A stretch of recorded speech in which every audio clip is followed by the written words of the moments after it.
पहले तो सभी पत्रकार मित्रों को नमस्कार।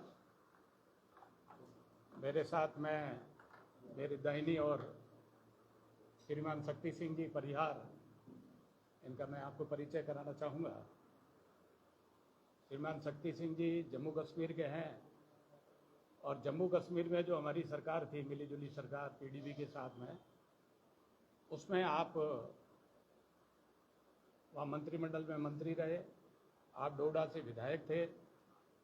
वर्तमान में हमारा जो जम्मू कश्मीर का प्रदेश संगठन है भाजपा का, उसके आप उपाध्यक्ष हैं। और इस राजस्थान के विधानसभा चुनाव के निमित्त बाड़मेर जिले के प्रवासी कार्यकर्ताओं के प्रभारी के रूप में हम इलेक्शन तक हमारे बीच में रहेंगे।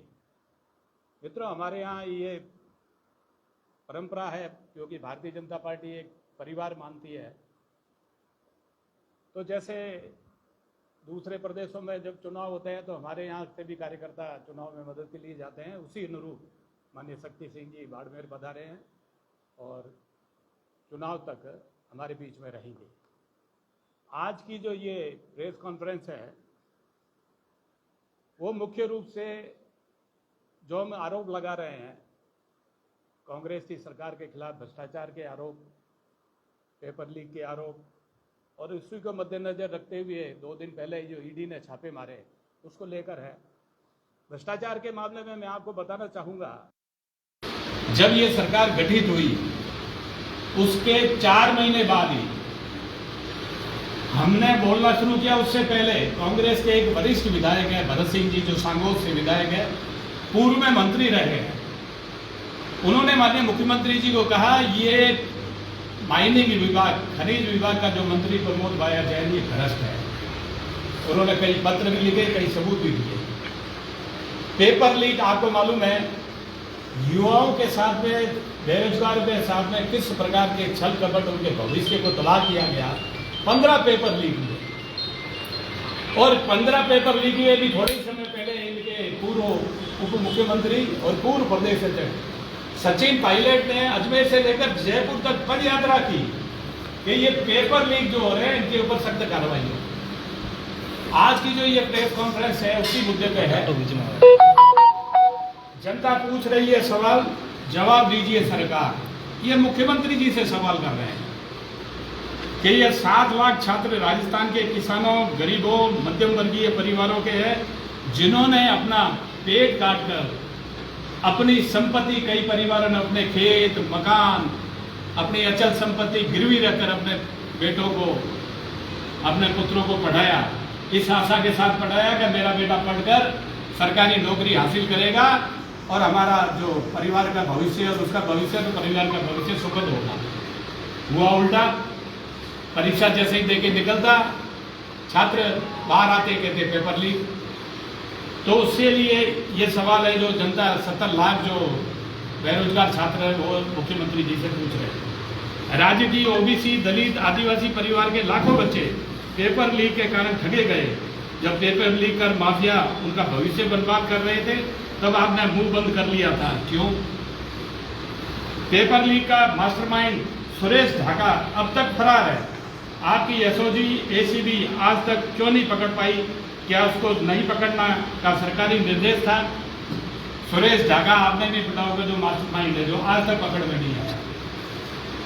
परीक्षाओं को पास करवाने के नाम पर आपकी पार्टी का नेता, जो आपका करीबी है, गोपाल केसावत, लाखों रुपए के साथ में पकड़ा गया।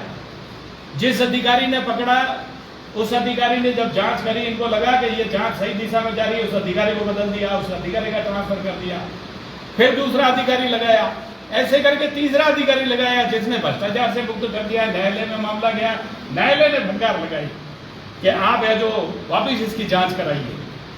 माध्यमिक शिक्षा बोर्ड के अध्यक्ष बीपी जारोल को आपने पेपर लीक में बर्खास्त किया, फिर उसे आपकी एसओजी ने क्लीन चिट दे दी। यह सब सौदेबाजी के तहत किया गया। पहले जारोल को बर्खास्त करते हैं और फिर क्लीन चिट देते हैं, जो सब आपने देखा, योगा अखबारों में खूब छपा था। राजीव गांधी स्टडी सर्कल के लोगों की भूमिका पेपर लीक के में सामने आई। उच्च शिक्षा मंत्री राजीव गांधी स्टडी सर्किल से जुड़े हुए हैं, इनके खिलाफ जांच क्यों बंद कर दी गई? माननीय टोडासरा जी, जिनके यहाँ ईडी का छापा पड़ा। क्या आपके पास इस बात का कोई जवाब है कि एक ही कस्बे से 100 सब इंस्पेक्टर सेलेक्ट कैसे हो गए? ये आपने देखा होगा, एक ही कस्बे के, एक ही सेंटर के 100 सब इंस्पेक्टर एक साथ सेलेक्ट हो जाते हैं। ये भी बड़ा विचारणीय प्रश्न है। क्या यह बात सच नहीं कि आपकी पार्टी के प्रदेश अध्यक्ष और पूर्व शिक्षा मंत्री गोविंद सिंह जी टोडासरा के बारे में आपने पढ़ा होगा और सामने आया, उनके परिवार के 3 सदस्य आरएस मैन में पास हो गए। आप ताज्जुब करिए, जो आरएस का रिटर्न एग्जाम हुआ जिसके अंदर जो टॉपर थे उनको इंटरव्यू में जो इनके परिवार के सदस्य जिनको हाईएस्ट नंबर दिए, जो रिटर्न में टॉपर थे उनको कम नंबर दिए। इस प्रकार मिली भगत से इनके परिवार के 3 सदस्य आरएस बन गए।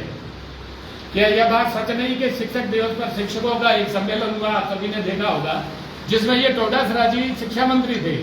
माननीय अशोक गहलोत जी के साथ में शिक्षकों के शिक्षक दिवस जो मनाया जाता है, सभी शिक्षकों के बीच में उपस्थित होकर पूछा, माननीय मुख्यमंत्री जी ने पूछा कि शिक्षकों से पूछा क्या शिक्षा विभाग में कोई भ्रष्टाचार तो नहीं है?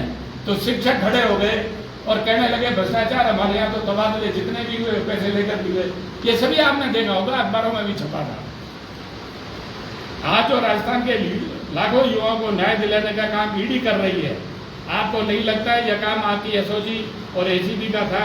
पर उनकी क्या मजबूरी थी कि यह सब नहीं कर पाई? ये एसओजी जिसके इन्होंने गठन किया वो केवल लीपापोती करती रही। एसओजी का काम था कि वो ईमानदारिता से काम करती। उसने क्या किया, छोटी मछली को तो पकड़ लिया, बड़ी मछली को नहीं पकड़ा। ये वक्तव्य कौन दे रहा है? जो आप अभी थोड़े समय पहले आपने देखा होगा, एसीबी के रिटायर्ड डीजी माननीय सोनी जी, बीएल सोनी जी, उन्होंने कहा, लोगों के बीच में आकर कहा कि मैं एसीबी का चीफ था और जब हम कार्रवाई करते थे तो बड़ी मछलियों पे हाथ डालने से पहले हमें निर्देश दिए जाते थे कि कार्रवाई नहीं करनी। ये सब मिली भगत का, ये स्वयं एसीबी के जो रिटायर्ड सेवानिवृत्त डीजी माननीय बीएल सोनी जी का वक्तव्य है। ईडी ने राजस्थान के 70 लाख युवाओं का भविष्य बिगाड़ने वाले अभियुक्तों के यहाँ छापा डालकर करोड़ की होना चाहिए था। बाबूलाल कटारा जो आरपीएससी का मेंबर, उसकी नियुक्ति कौन करता है? श्रीमान अशोक गहलोत मुख्यमंत्री करते हैं। और वही बाबूलाल कटारा जिसे आरपीएससी के जिम्मे ये होता है कि ये जो एग्जाम होते हैं, शिक्षक भर्ती परीक्षा, जो कर्मचारी भर्ती के एग्जाम, वही बाबूलाल कटारा पेपर लीक में मामला पकड़ा गया।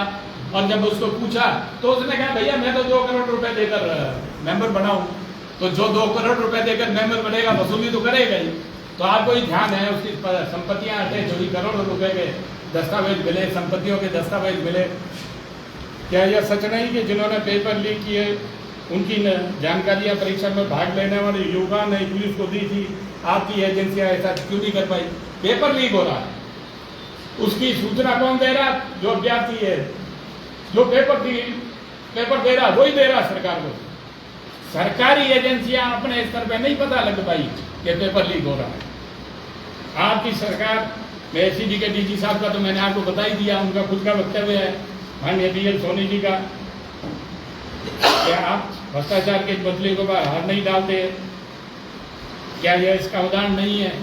तो ये पूर्व डीजीपी ने खुद ने कहा है।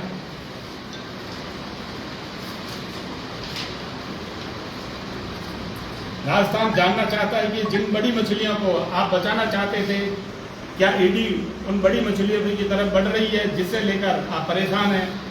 आज जब ईडी सबूत जुटाकर मुख्य अभियुक्त तक पहुंचने की कोशिश कर रही है, तब आप क्यों विरोध कर रहे हैं? कहीं आपको ऐसा तो नहीं लगता कि अभियुक्त आपके आसपास ही है? राजस्थान जनता चाहता है, राजस्थान जानना चाहता है कि आपकी सरकार में 19 पेपर लीक हुए, आपकी एसीबी एसओजी ने कोई कार्रवाई नहीं की। जब ईडी इन लाखों युवाओं को न्याय दिलाने का काम कर रही है, तब आप उसकी तुलना कुत्ते से कर रहे हैं। प्रदेश के लाखों युवाओं के जले पर नमक छिड़कने का काम क्यों कर रहे हैं?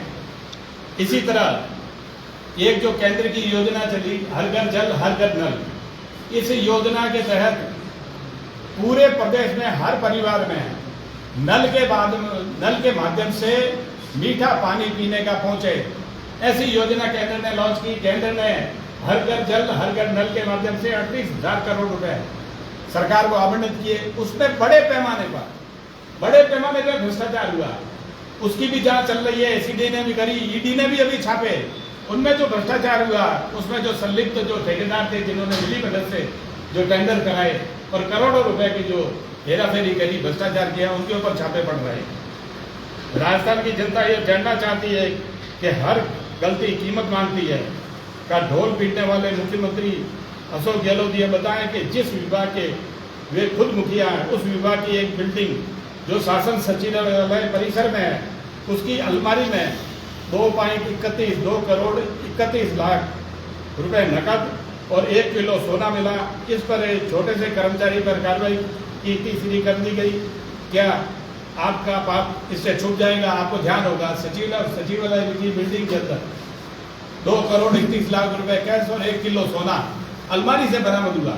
और लिपापोती करके संबंधित जो कर्मचारी, जो अदना सा कर्मचारी है, उसको लपेटे में लेकर उसके खिलाफ कार्रवाई। आपको क्या विश्वास होता है कि इतनी बड़ी राशि एक वो अदने से कर्मचारी की हो सकती है? इसके अंदर कौन लिप्त है, कौन मंत्री लिप्त है, कौन से बड़े अधिकारी लिप्त है, उसकी भी जांच होनी चाहिए। कांग्रेस पार्टी और राज्य की कांग्रेस सरकार के मुखिया श्री अशोक गहलोत से राजस्थान की जनता जानना चाहती है कि आज ईडी की कार्रवाई पर सवाल उठा रहे हैं, पर अपने पेपर लीक मामले पर क्या कार्रवाई की थी। पेपर लीक के मामले में अगर एसओजी ईमानदारी से और निष्ठा से अगर कार्रवाई को करती तो ईडी को आने की आवश्यकता नहीं थी। ये वक्तव्य है। ये जो इन दिनों में जो घटना घटित हो रही है, इसके बारे में मैंने आपको विस्तृत से बताया। अब आप श्रीमान जी को कुछ पूछना है, आप पूछ सकते हैं।